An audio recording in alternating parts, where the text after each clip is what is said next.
¿Qué tal? Buenos días, buenas tardes, buenas noches. Nosotros somos Libres Libros y esta ocasión tenemos el honor y el gusto de contar con la presencia de don Sergio Rojas, escritor y periodista mexicano, que además amablemente nos recibe en su casa para platicar acerca de su más reciente novela titulada Territorios de Miedo. Territorios de Miedo es una novela que me resultó fascinante, debo compartir aquí con los compañeros, con don Sergio, porque nos regala la historia de Brandon, apodado El Batito, y de manera muy general voy a comentar el contexto de la novela, que es este joven mexicano del norte de la República, que en una noche está reunido con sus amigos y es secuestrado por un grupo criminal, y bueno, es obligado a trabajar para esta organización. Es llevado a casas de seguridad y se da cuenta Brandon que tiene que obedecer para sobrevivir.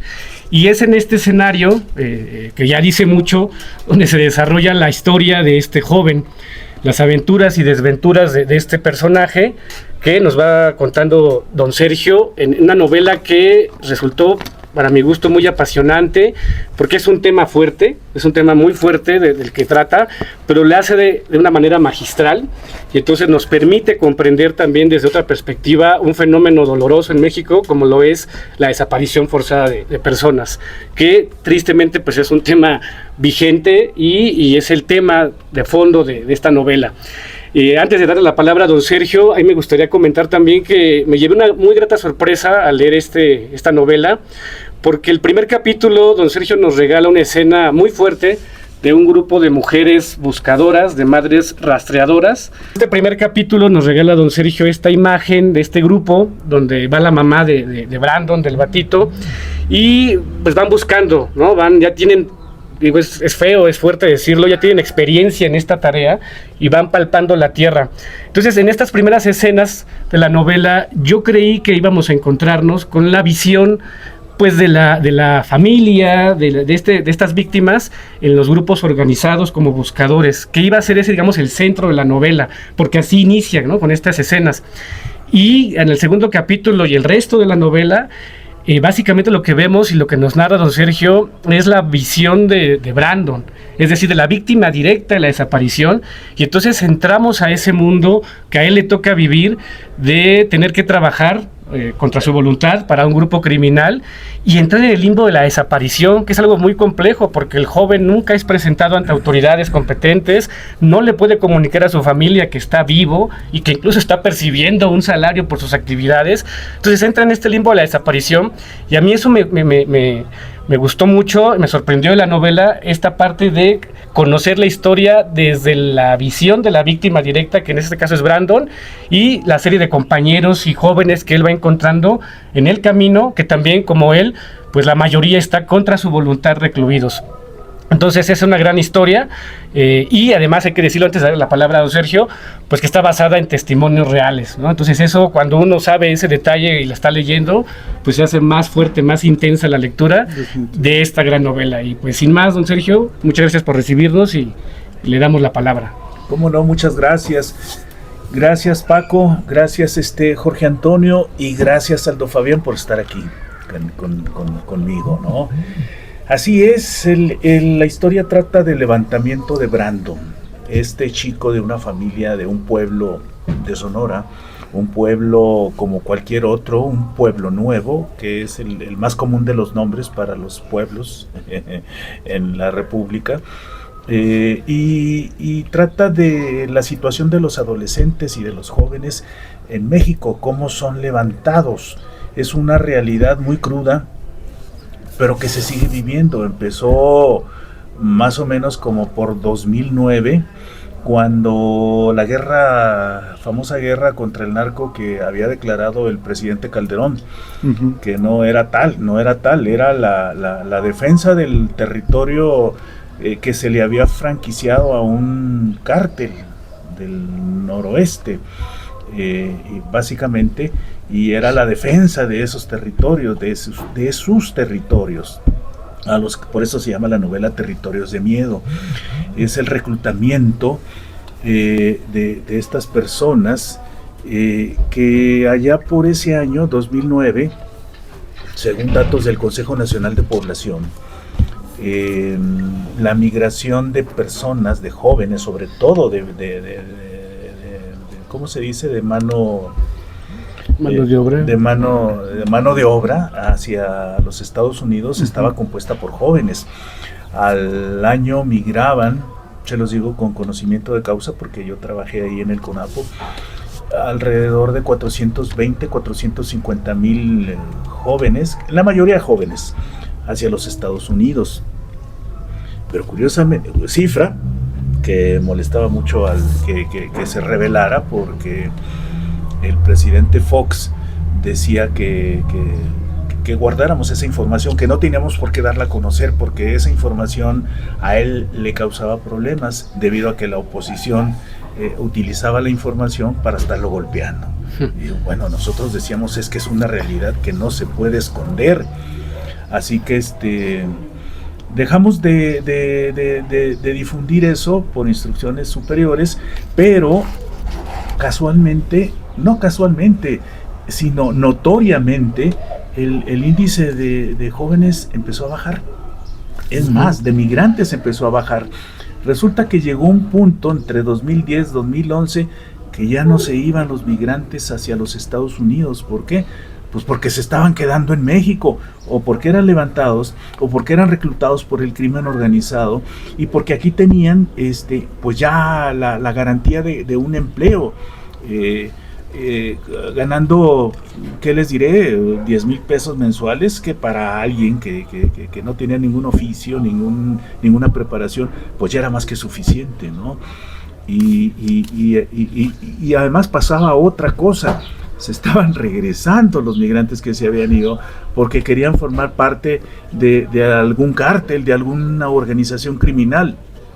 Eso obviamente se especulaba, pero se daba por cierto cuando las organizaciones criminales pasaban prácticamente impunes. No había ningún castigo por ellos. Algo que me tocó a mí ver en una carretera de allá de un estado del norte, es que venía un convoy y evidentemente un convoy de una organización criminal, y del otro lado, en contrasentido, venía un convoy del ejército, de militares. Entonces tú cuando vas ahí dices, Dios mío, voy a quedar en medio del fuego cruzado, ¿qué va a pasar? No, pasaban como si nada. Entonces tú decías, pues, obvio, aquí hay contubernio, aquí hay algo extraño que está pasando, y pues siguió pasando con el reclutamiento, al grado tal de que me encontré este periódico, El Siglo de Torreón, del lunes 13 de octubre del 2025, recluta crimen a menores. Pues es la nota de 8 del Siglo de Torreón de hace prácticamente un año, ¿no? Va a ser un año. Y dice aquí que, de acuerdo con un estudio de la Universidad del Observatorio Nacional Ciudadano de Seguridad, que entre 145,000 y 250,000 niños y adolescentes están en riesgo de ser reclutados. O sea que esta novela recoge el testimonio de varias personas que a mí me empezaron a platicar, no porque supieran que yo era periodista, sino porque al estar en los pueblos que comúnmente visito por cuestiones familiares cuando voy a mi casa allá al norte, de que levantan al hijo de don Chano, al hijo de don fulano, y ya no se vuelve a saber nada de ellos. Ya no se vuelven a saber nada de ellos porque están amenazados estos chicos, amenazados ellos, con que si revelan o se atreven a comunicarse con su familia para decirles, papá, mamá, no me pasa nada, estoy bien, alguno de su familia, padres, hermanos, hermanas, pagan las consecuencias. Y no sé, es muy común también que de pronto han visto ustedes en las noticias, sobre todo de 2010 a 2015, pues es que en este pueblo de Zacatecas amaneció muerto aquí este joven, amaneció muerta esta muchacha, no se sabe por qué, a lo mejor andaba en malos pasos con el crimen organizado. No, es que era el cobro de la amenaza a quien quería huir, a quien quería esconderse, zafarse de esos grupos, ¿no? Esa es la historia inicial de la novela. Déjame abordar nada más el primer capítulo al que te referías, Jorge. Es cuando ya tengo yo toda la información, con los nombres cambiados porque pues bueno, no se trataba de elaborar un libro con testimonios de gente víctimas de esta situación. Cambio los nombres de los pueblos, los nombres propios, y digo, bueno, ¿cómo empiezo? Es el dilema es cómo empezar esta historia, cómo logro atrapar al posible lector desde el primer capítulo, ¿no? Y es cuando digo, vamos a hacerle un homenaje a las madres buscadoras, a las personas rastreadoras, porque también hay padres y madres. Uh-huh. Y ahí empiezo. Como mi fascinación es la literatura del desierto, ahí puedo desarrollar muy bien, me siento como pez en el agua estando ahí redactando cosas del desierto, sus paisajes, todo. Pero digo, ¿pero cómo le entro a la temática? Eso era lo más difícil. Digo, ya sé. Y recuerdo, viene a mí la imagen de mi señora madre, ¿no? Una feminista involuntaria que empezó con vamos a hacerlo allá a finales de los 60s, en un pueblo norteño también, rural, y donde el machismo predominaba, estaba muy acendrado ahí, ¿no? Y es como logra irse imponiendo a los machos, ¿no? Sobre todo porque ya era una mujer divorciada, y pues tenía que hacerle frente a la situación. Al evocar yo la memoria de mi madre, automáticamente empiezan a fluir las ideas. Fue como abrirle la llave ahí del agua y empezaron a fluir las ideas, y solito se dio el primer capítulo. Así fue como empiezo con Territorios de Miedo. Es un homenaje a las personas buscadoras y también un modesto homenaje a mi madre Felisa, en ese mismo primer capítulo. Ya lo demás ya se viene dando solo, porque ya tenía yo todos los testimonios aglutinados y muy bien perfilados para irle dando vida a esta historia de Brandon el Batito. El Batito. Uh-huh. Pues digo, me gustó mucho el texto. Creo que es una novela bastante interesante, llena de una sensibilidad muy viva, ¿no? Que digo, por un lado se nota el oficio del periodista, uh-huh. Se nota, ¿no? En los detalles, en la forma en la que se construyen uh-huh. las cosas de las que se van hablando, ¿no? Justamente hablando de ese primer capítulo, a mí algo que me llamó mucho la atención fue la técnica, ¿no? Cómo se utiliza esta técnica para encontrar pues fosas clandestinas, ¿no? Ahí cuando usted describe de cómo este señor lleva su varilla, ¿no? La mete, y dependiendo de cómo entre, incluso el olor y todo eso me pareció fascinante, y pues definitivamente se nota que no es algo extraído de la ficción o de la imaginación de alguien, ¿no? Sino que realmente es algo que sucede. Y como en algún momento decía, antes de grabar decía Jorge, ¿no? Pareciera que la novela se va a centrar en las madres buscadoras, ¿no? De repente pensamos que va a ser sobre eso. Sí. Y de repente tiene el cambio, pero definitivamente es una entrada muy poderosa, ¿no? Muy fuerte, porque además es uno de los grandes problemas que estamos enfrentando al día de hoy, y que no creo que vaya a cambiar mucho en los próximos años.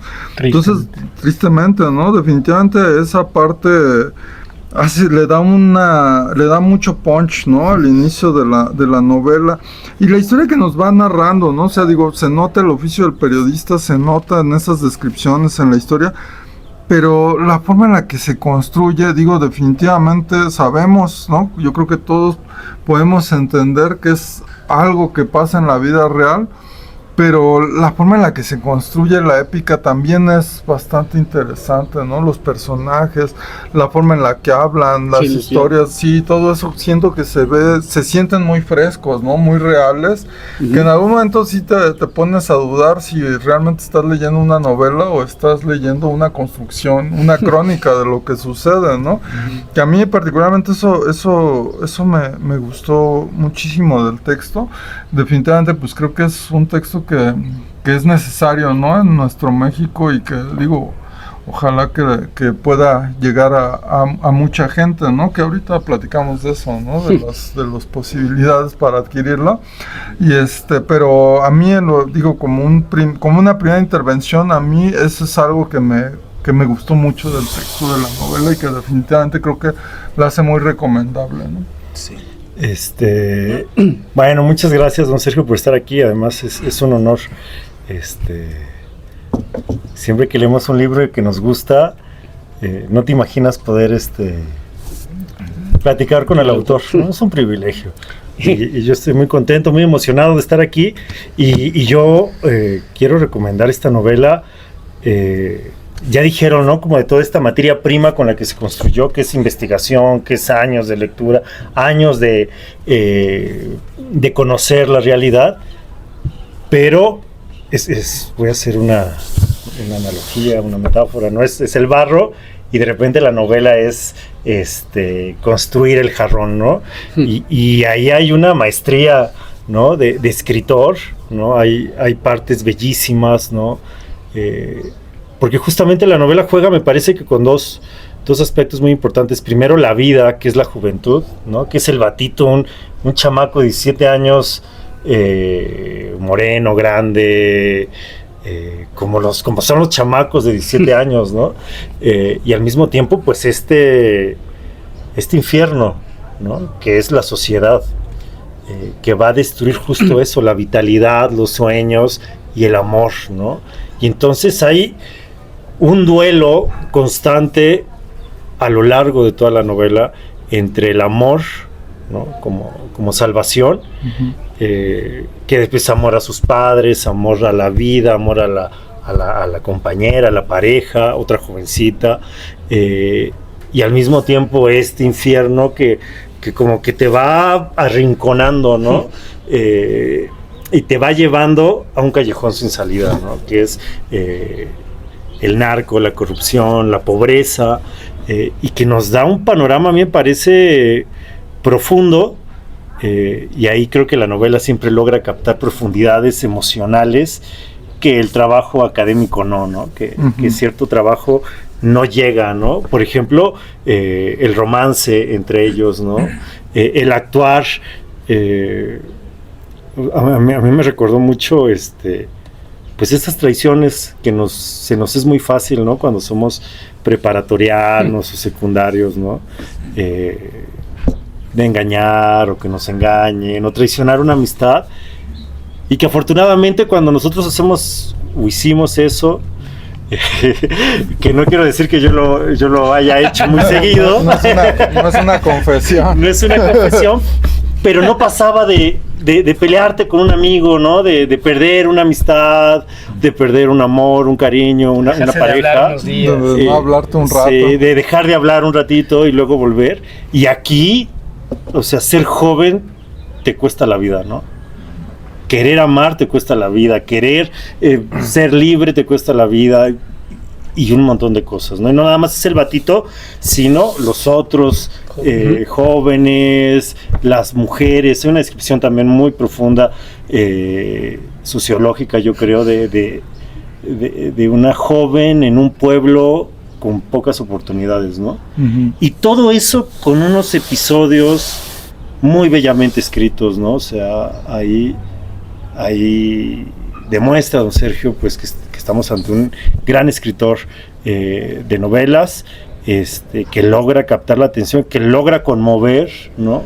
Que logra engancharte y conmoverte de una manera impresionante, ¿no? Yo en un momento hasta les escribí, ¿no? Y les dije, ¿por qué lo dijo, no? O sea, como cuando contamos una película o un partido de fútbol, ¿no? Que decimos, ¿Por qué spoiler? ¿Por qué pasó? ¿Por qué pasó? Pero no vamos a contar más. Pero tiene esta capacidad, esta novela, y yo creo que merecen, que es urgente leerla, ¿no? Por el tema y también por la calidad de las letras que hay aquí. Sí, yo creo que con lo que dices, ya le despertamos el interés al potencial lector para que busque la novela y lea la historia, ¿no? Yo empecé a escuchar el caso de Brandon, les decía, con gente conocida, con gente del pueblo común y corriente, sin que lo platicaba sin afán de que yo lo publicara ni nada, sino te tomas la cerveza con la gente del pueblo y empiezan a salir las historias, como decía la mamá del Gabo cuando le preguntaban que cómo su hijo había escrito 100 años de soledad, dice, pues yo no sé cómo le hizo, yo nomás sé que eran puras historias que la gente del pueblo se las contaba y se le quedaron en la memoria de chamaco y ya después las plasmó ahí.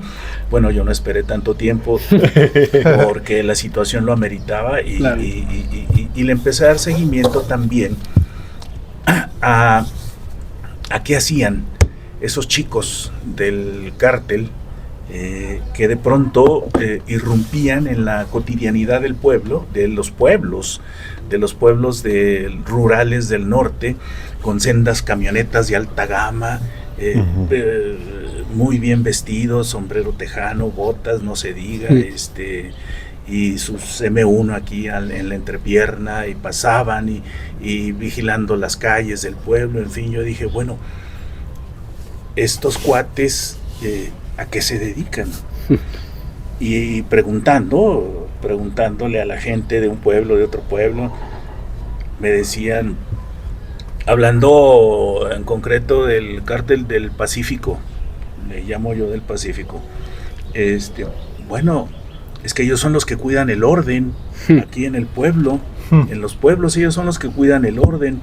Sí cuidan que no vaya a haber alguna infiltración de los Jaliscos o de los Zetas o de los Gamas, no sé, pero ellos son los que cuidan el orden, que no haya ladrones, que no haya delitos del orden común, y porque si pescan a alguien con las manos en la masa, ellos mismos lo atrapan, lo detienen, lo castigan, y luego van y lo botan ahí a la cárcel municipal, porque los policías son empleados de ellos.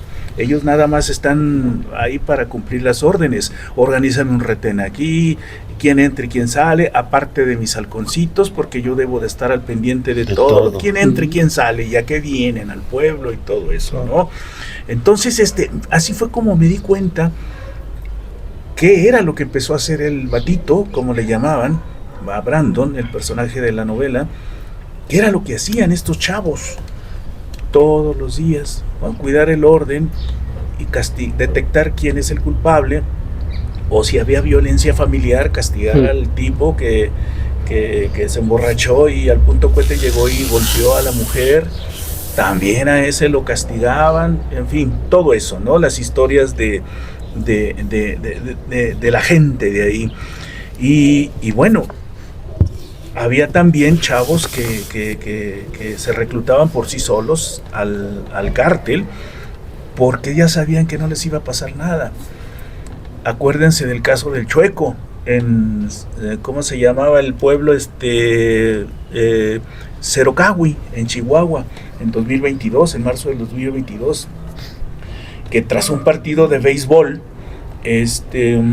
pierde el equipo de los narcos, de los chavos que militan en el narco, y al punto cohete, y con el coraje de que habían perdido, empieza a buscar a los responsables de la victoria del otro equipo. Eran mata a dos civiles, uno de ellos se alcanza a refugiar en la iglesia del pueblo, y hasta ahí entra este cuate, y cuando los dos jesuitas tratan, ya de la tercera edad, tratan de defender a esta persona, termina por matarlos. Mata también, sí. El jefe de plaza, el Chueco. Resulta que, pues ya ven que ese crimen conmocionó a la sociedad mexicana, ¿no?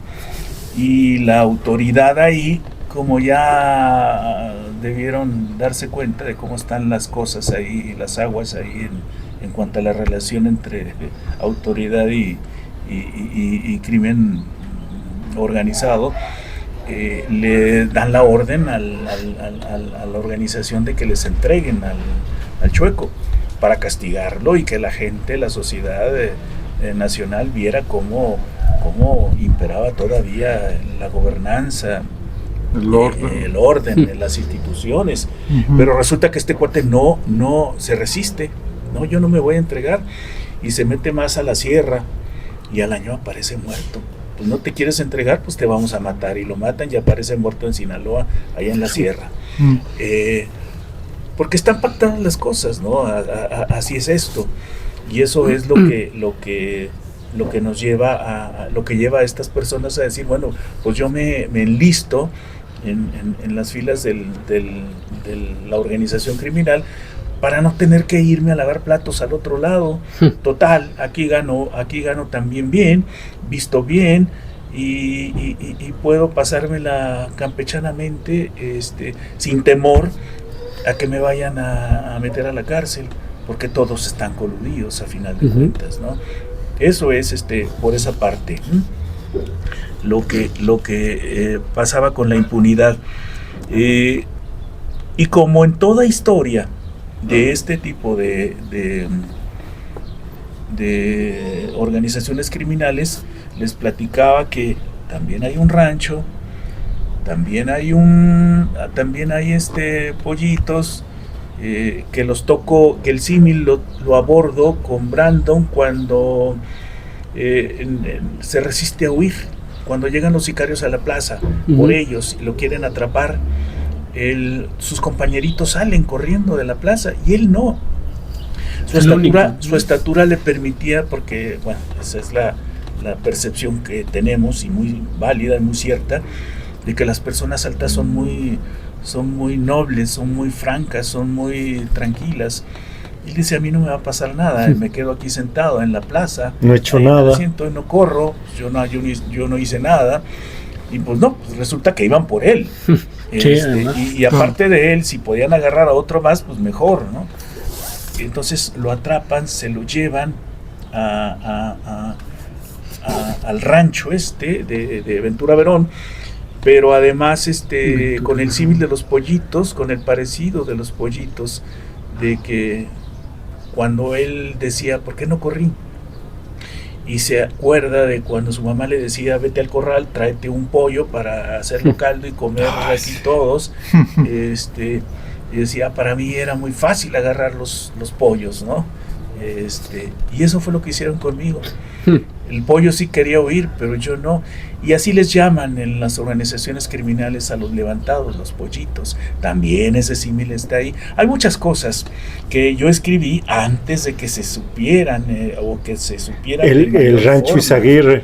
Claro, ¿no? O sea, hay un rancho de entrenamiento. El rancho Izaguirre, donde llevan a los chavos a preparar, a entrenar, a adiestrar en cómo matar, ¿no? Y el que no quiere, pues termina ahí mismo, ¿no? En este caso no supe yo, porque acuérdense que en los la idea no es matar a Brandon, la idea es preservarle la vida, porque él les es más útil vivo, ¿no? Pero ya no voy a seguir más porque no quiero platicar el final. Sí. No, además es va trepidante esa parte. Sí, ¿no? Es un clímax muy bien escrito. Sí. No, qué bueno que así les pareció. Porque además, bueno, perdón, me parece es una obra muy bien elaborada, como dicen los compañeros, pero es una obra crítica, una obra de denuncia, ¿no? Porque el tema de fondo, que es la desaparición, que es la violencia del narco, y esto que dice don Sergio, que en la novela se ve reflejado de manera excelente, esta complicidad entre autoridades y grupos del crimen organizado, que de repente uno ya no sabe dónde empieza uno y dónde termina el otro. Y en la novela, en los diferentes escenarios que nos regala don Sergio, el rancho, las casas de seguridad, la fiesta en la prisión, o sea, es increíble, ¿no? El nivel de cinismo, de complicidad de las autoridades, y que a través de los ojos de Brandon como víctima, podemos conocer estas cuestiones que obviamente, bueno, están en los medios, de repente salen las noticias y eso, pero conocerlo como desde adentro, cómo lo ven los jóvenes sicarios, ¿no? que están observando eso. Y digamos también algo que es muy interesante de la novela, para buena o para mala suerte, el batito Brandon recibe el visto bueno de uno de los jefes, ¿no? Y es esta cuestión bien interesante de cómo cuando ellos observan a un joven con ciertas capacidades o características que ellos dicen, este cuate nos va a servir, es como pulir una piedra, ¿no? O sea, para ellos es ir trabajando porque le ven futuro en el crimen organizado a esos jóvenes, y en este caso, por ejemplo, muy concreto del personaje, pues van por él porque ya lo habían ubicado, ¿no? Entonces, también cuando uno se entera de estas cuestiones a través de la lectura de la novela, es fuerte, ¿no? Es fuerte saber que existe toda una estructura criminal que puede llegar hacia los jóvenes y que incluso los investiga con anticipación para poderlos podérselos llevar a la fuerza para sus intereses. Finalmente, como dice esta cuestión de los pollitos, porque son desechables, ¿no? Hay tantos que pues, si nos matan a 10, allá atrás hay 20 más, ¿no? Que podemos, que los pueden sustituir. Entonces, en ese sentido, la novela es muy fuerte, pero nos regala esa otra realidad, ¿no? de la desaparición. Por eso me parece que es fundamental la lectura, porque es una crítica actual, una crítica y una voz de denuncia muy importante, que bueno, otra vez a través de las letras pues siempre será necesario hacer, ¿no? Y qué bueno que se puede hacer desde la literatura, pues despertar conciencias y también denunciar hechos de corrupción y desde esta desgracia que estamos viviendo en México, como la desaparición forzada. Sí, yo creo que algo que a mí de esta novela, que digo, a lo mejor no es una novela que nos pueda dar mucho optimismo o que nos invite a celebrar la vida, aunque como bien dijo mi padrino, ¿no? Ahí están presentes muchas de esas virtudes y de esos valores, ¿no? Como simplemente como el amor, ¿no? Pero algo que a mí me da esperanza cuando leí este libro es el hecho de reconocer que contrario a lo que se suele decir, ¿no? Que la pobreza es sinónimo de que la gente se va a volver delincuente, o de que porque no tienen opciones, pues entonces dicen, pues me vuelvo delincuente, porque no, pues lo que nos dice la novela es que mucha de esta gente está obligada, ¿no? Es secuestrada, es obligada a participar dentro del crimen organizado. Y yo creo que es algo que, o sea, si de verdad hubiera tanta gente malnacida, ¿no? y hecha para el crimen, pues no habría necesidad de hacer esto, ¿no? Pero lo que nos está diciendo, lo que nos cuenta esta historia, en el meollo de esta historia está la realidad de que pues muchos de estos chavos pues están ahí en contra de su voluntad, ¿no? Y dentro de la parte de la historia, algo que a mí que me sorprendió mucho, me maravilló la forma en la que usted lo cuenta y cómo lo retoma, es incluso estas partes donde el batito está pensando en versos, ¿no? En forma de rap. En rap, que y eso a mí se me hace súper interesante, ¿no? Porque pues tiene mucho sentido, además va diciendo las cosas como las diría yo creo que un chavo de esa edad. Y yo creo que eso es complicado, ¿no? O sea, yo si lo quisiera hacer no sé si pudiera, ¿no? O sea, entonces pues incluso el contagiarse como con esa vibra juvenil, ¿no? Que de repente, pues ya cuando uno ya no está tan chavo, pues ya no conecta tanto, ¿no? A mí eso me llamó mucho la atención, es algo que me gustó mucho de la historia, ¿no? También, bueno, mi padrino lo va a comentar, ¿no? Pero este tema de la fiesta dentro del reclusorio, ¿no? Que también es así como bastante traumático. Delirante, ¿no? Ajá, sí. Y delirante por verídico, ¿no? Pero a mí yo creo que algo que me encantó y que quiero que nos platique don Sergio es este guiño bellísimo a Hemingway, ¿no? Por parte de un personaje que ahora adquiere más sentido estando aquí, ¿no? Hasta rostro. Y que tiene un libro de Hemingway ahí en el buró, ¿no? De un hotel. Porque me parece que ahí hay un secreto, un homenaje también a un gigante que escribió sobre la guerra, ¿no? Sobre las personas comunes de la guerra civil, las pasiones y valiente, ¿no? Sí. Antes de eso, para completar lo que decía Paco, no se trata de una familia pobre. Además, ¿no? Que además se queda ahí plasmado en la novela que pues son chicos comunes y corrientes, de familias funcionales. El papá de Brandon es mecánico, tiene otros 2 hijos menores. Así que vivían bien, y además su preocupación era hacer una página en Facebook de chismes del pueblo. Por eso están tan embebidos ahí en el celular como están ahora todo el mundo. Sí. Están ahí que ya se dan cuenta que van por ellos, pero ya cuando ya están ahí enfrente, ¿no? Entonces, no es que fuera pobre, era un chico común y corriente.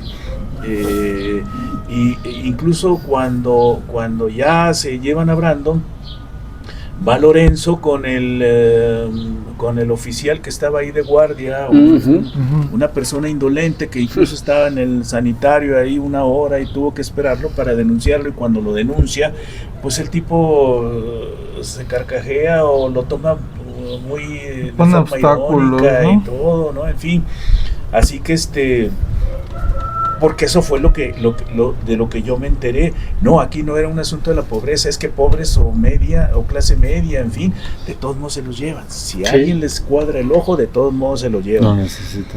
Y sí, efectivamente, el guiño a Hemingway es en honor a que pues yo desde la facultad aprendí mucho de él, porque los maestros en ciencias políticas, como Gustavo Sainz, Hugo Gutiérrez Vega, René Avilés, todos ellos decían, no, es que si vas a dedicarte al periodismo, dedícate al periodismo.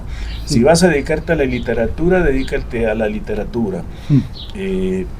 Pero Hemingway decía, no, es que no están peleadas, no están peleadas. Es que hay los exquisitos como Faulkner que dicen que hay que dotar a tu obra de palabras de $10 y no de palabras de centavos como Hemingway, decía él, ¿no? Entonces decía, no, es que no tienes por qué estar entorpeciendo el flujo de la lectura para quien quiera leerla, ¿no? Y eso me enseñó mucho, a fuerza de leer casi prácticamente toda su obra, no sé si me falte alguna.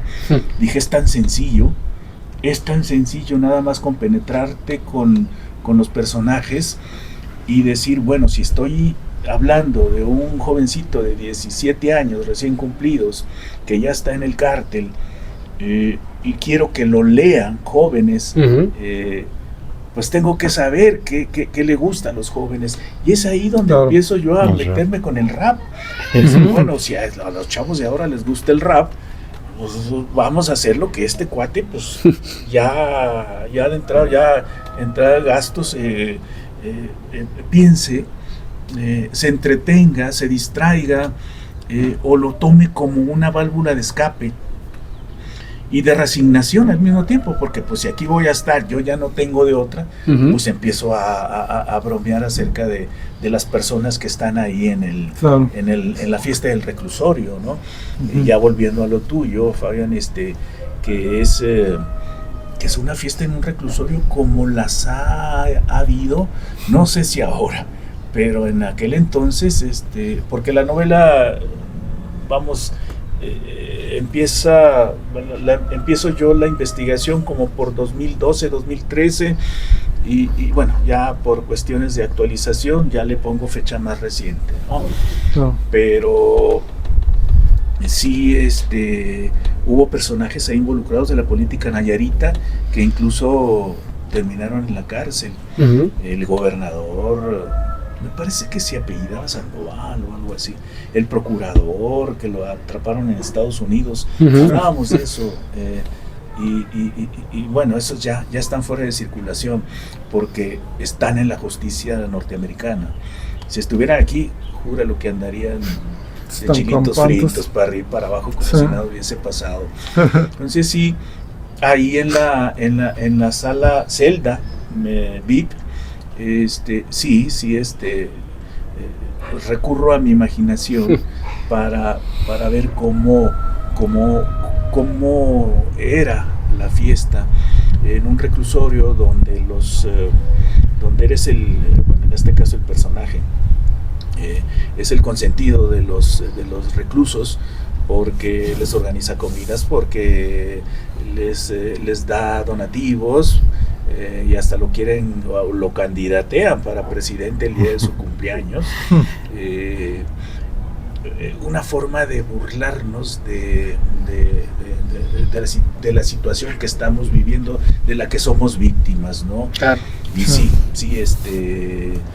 definitivamente todo con los nombres cambiados, porque de ahí sale en un avioncito de último modelo, el Batito junto con otros compañeros para el Triángulo Dorado. Uh-huh. Y ya llegando al Triángulo Dorado los reparten en diferentes plazas. Y ese homenaje a Hemingway, sí, es mi escritor favorito, mi escritor de cabecera, y a pie juntillas creo todo lo que dice, y no es una imitación, ¿no? Pero definitivamente me ha facilitado las cosas en el campo de la literatura. Maravilloso. Sí. ¿Otra pregunta?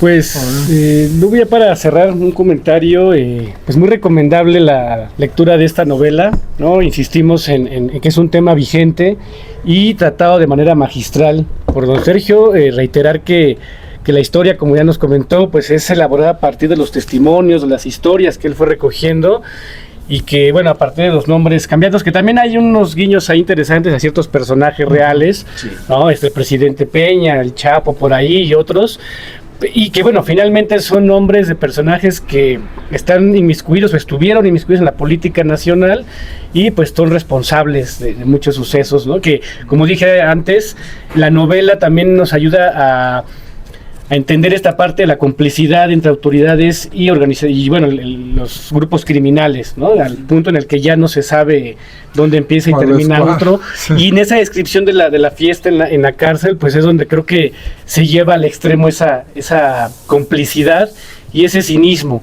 Y la manera que lo retrata don Sergio, pues es para indignarse, porque uno dice, caramba, ¿no? O sea, ¿cómo es posible que estamos en manos de estos personajes? Pero bueno, también para tomar conciencia, ¿no? Entonces yo quiero insistir en la recomendación de la lectura de esta novela, que me parece que es una novela imprescindible para entender a nuestro México contemporáneo, y pues con eso me gustaría terminar invitando a los que nos ven a la lectura de Territorios de Miedo. No sé si tenga todavía espacio para comentar algo. Claro, que nos estaba pasando. Lo del embarazo adolescente en las comunidades rurales. Este chico Brandon pues se enamora de Jenny. Una adolescente de 16 años, y en ese afán, en ese deseo de salirse de todo ese infierno y regresar a retomar una vida normal. Muy lejos de estos territorios de miedo, se tiene que enfrentar con esa idea común de la mamá de Jenny, que se opone a esta relación porque tiene miedo de que la chica termine como el resto de sus amigas y compañeras. Las chicas de esa edad en un pueblo rural como los que menciono ahí, prácticamente, como decía Fabián, no tienen ninguna expectativa de vida, ¿no? ¿En qué se divierten? Pues no se van a divertir más que con el celular o yendo a los bailes, porque fuentes de empleo no hay. Uh-huh. Porque fuentes de diversión no hay más que, repito, los bailes. Y los chicos estos de la organización criminal, pues su hobby es enamorarlas, haciéndoles regalos caros, embarazándolas, y cuando ya las embarazan, las desechan como si fueran un objeto y buscan otra opción. Así que es también otro problema muy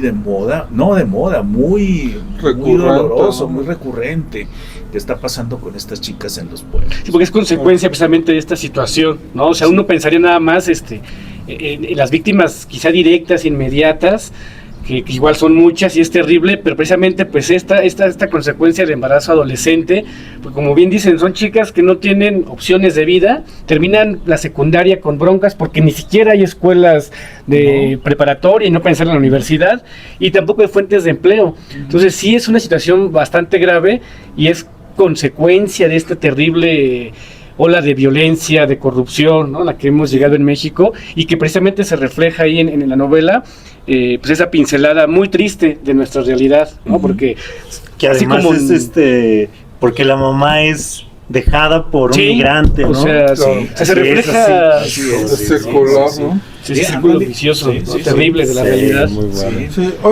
y algo que nos llamó la atención, pues son las fotografías. Dentro de todo el texto hay fotografías, la portada. ¿Nos puede ahí comentar algo de dónde surgen estas fotos? ¿Son de Pueblo Nuevo, justamente? Son fotografías de un pueblo que se llamaba San Miguel de los Muertos. Para el nombre. Yo cuando llegué, me llevaron ahí también. Me llevaron ahí a conocer ese lugar, pues inmediatamente lo asocié con lo que estaba yo ya escribiendo. Y dije, están como anillo al dedo, ¿no? Y empecé a tomar las fotografías. Y esa me gustó para portada porque además el que se trasluzca a través de otra ventana, que el pueblo continúa más allá, es real, ¿no? Es real, quizás con algún retoque por ahí, pero pues son casas abandonadas de que la gente deja porque se iba a buscar mejores opciones al otro lado. Pueblos fantasma, ¿no? De alguna manera. Y ya cuando regresa la gente, empezaron a regresar como les mencionaba al principio, pues ya llegan con dólares, ya llegan con otra idea, y ya sus casitas modestas y todo, pero las construyen al modo de vida americano, ¿no? De 2 aguas, con su jardín afuera. Es indispensable el jardín con el pasto siempre cortadito, en fin, ya con las costumbres de allá, ¿no? Pero eso es a grandes rasgos. La novela se puede encontrar todavía en muy pocas librerías. Las ediciones independientes tienen mucho problema para entrar en las grandes librerías. Pero poco a poco he ido encontrando opciones de grandes librerías, como las librerías Dante de Yucatán, la Rueca de Gandhi, que no es de la cadena, es independiente, de Jalapa, Veracruz, la Tinta Cafebrería en Torreón, las librerías Percival de aquí del norte de la Ciudad de México. Hay una en el pasaje Zócalo Pino Suárez. En Lindavista una, creo. Sí. El puesto de periódicos y revistas ahí se me va el nombre de este señor, pero está afuerita de la librería El Sótano en Avenida Juárez, librería Alma en Coyoacán, en fin. Entren a la página de Facebook de Territorios de Miedo, así se llama, Territorios de Miedo, y ahí encontrarán dónde pueden encontrar la novela. Bueno, yo creo que es además un honor y algo bien bonito apoyar la difusión de una novela tan necesaria, y no se van a arrepentir, ¿no? Es en verdad un trabajo destacable y hay que conseguirla, hay que buscarla, y bueno, pues la verdad es un honor poder apoyar en tan loable tarea en un producto, producto se oye muy feo, en un libro, ¿no? Que es necesario y urgente para todos, ¿no? Para jóvenes, adultos, para comprender nuestro país y también para, pues, sensibilizar, ¿no? De una manera que solo las letras lo pueden hacer, ¿no? Sí. Pues muchas gracias por venir. Gracias por recibirnos. Sé que es la primera vez que salen de sus estudios. Muchas gracias por estar aquí, de veras se los agradezco profundamente. Gracias, don. Muchas gracias. Pues ya síganos en nuestras redes sociales, que ya tenemos página de Facebook, que es Libres Libros. También en Instagram nos encuentran. También en Instagram, que es Libres Libros Oficial. Sí, ¿verdad? Ajá. Y pues ahí búsquenos en las redes sociales digitales, porque vamos a obsequiar un libro en cada una de ellas. Y ahí va a estar la dinámica. Y pues muchísimas gracias, un gusto estar aquí. Gracias. Muchas gracias, don Sergio. Gracias a ustedes.